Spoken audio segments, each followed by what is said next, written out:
Kottayam public ലൈബ്രറിയുടെ മുന്നിൽ ഒരു ശില്പം ഉയരുന്നത് നിങ്ങൾ കണ്ടുക.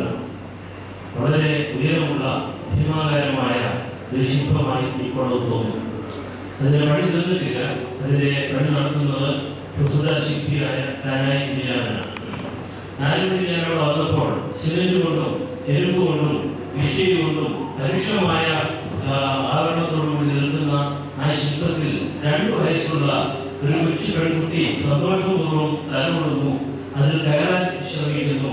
അതിനെ ആലിംഗനം ചെയ്യാനായിട്ട് അമ്മയെ ആഗ്രഹിക്കുന്നു. ഇത് അത്ഭുതകരമായ ഒരു കാഴ്ചയാണ്. ശില്പിയും ഞങ്ങൾ അവിടെ നിന്ന് കുറച്ച് ആളുകളുമായിട്ട് സംഭാഷണം നടത്തി.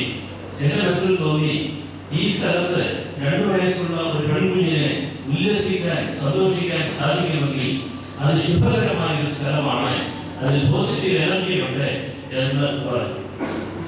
വാസ്തവത്തിൽ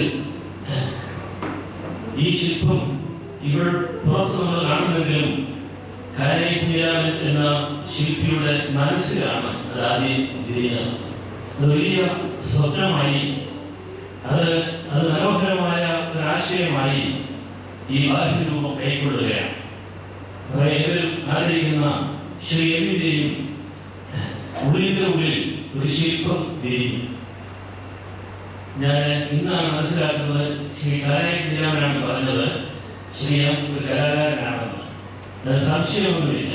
അദ്ദേഹത്തിന്റെ ഉള്ളിലുള്ള ശില്പം മാനവ ഏകത എന്നുള്ള ആശയമാണ്. ഇപ്പോഴാശയമായി പിന്നീട് പ്രയാണമായി തീർത്ഥാടനമായി ഒരു വലിയ മനോഹരമായ ശില്പമായി തീരാൻ പോവുകയാണ്. ഈ ശില്പം 3-4 മാസത്തിനകം ഈ ചുറ്റുപാടുകളെ രൂപാന്തരപ്പെടുത്തും. അതിന്റെ പൂർണ്ണതയിൽ വന്നു കഴിയുമ്പോൾ ഇവിടെ വലിയ മാറ്റം സംഭവിക്കും. അതുപോലെ ഈ മനുഷ്യന്റെ ഐക്യത്തെ കുറിച്ചുള്ള ഈ വലിയ സങ്കല്പം ബാഹ്യരൂപം എടുക്കുമ്പോൾ, അത് സാക്ഷാത്കരിക്കപ്പെടുമ്പോൾ നമ്മുടെ ലോകത്തിന് മാറ്റം വരും എന്ന് തന്നെ പൂർണ്ണമായി വിശ്വസിക്കുന്നു.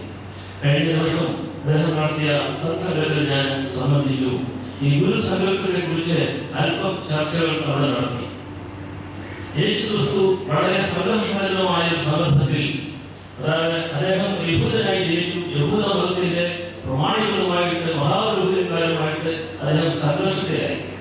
ആ സമയത്ത് അദ്ദേഹം പറയുന്നുണ്ട്, ഈ ലോകത്തിൽ നിങ്ങൾക്ക് ഗുരു ആരുമില്ല, നിങ്ങൾ ആരെയും ഗുരു എന്ന് വിളിക്കരുത്.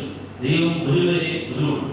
ഈ ലോകത്തിൽ നിങ്ങൾക്ക് പിതാവ് എന്ന് ആരെയും വിളിക്കാൻ പാടില്ല, നിങ്ങൾക്ക് ഒരു പിതാവ് വഴിയും. ഈ ലോകത്തിൽ നിങ്ങൾ ആരെയും ഭരണകർത്താവ് വിളിക്കരുത്, നിങ്ങൾക്ക് ഒരു ഭരണകർത്താവെ കൊണ്ടുവരുന്നത്. ഈ ആശയത്തോട് പൂർണ്ണമായിട്ട് യോജിക്കുന്ന ആളാണ് ശ്രീ എം. അദ്ദേഹത്തിന്റെ എം എന്നുള്ള അക്ഷരത്തിന്റെ പൂർണ്ണരൂപം അദ്ദേഹം ചിലർ പറഞ്ഞു മനുഷ്യൻ എന്നാണ്. അത് മനോഹരമായ ഒരു സങ്കല്പമാണ്. എം മനുഷ്യൻ നമുക്ക് എല്ലാവർക്കും എടുക്കേണ്ട ഒരു ഇനീഷ്യലാണ് അദ്ദേഹം എഴുതിയിരിക്കുന്നത്. അത് നമുക്ക് വേണ്ടിയാണ്.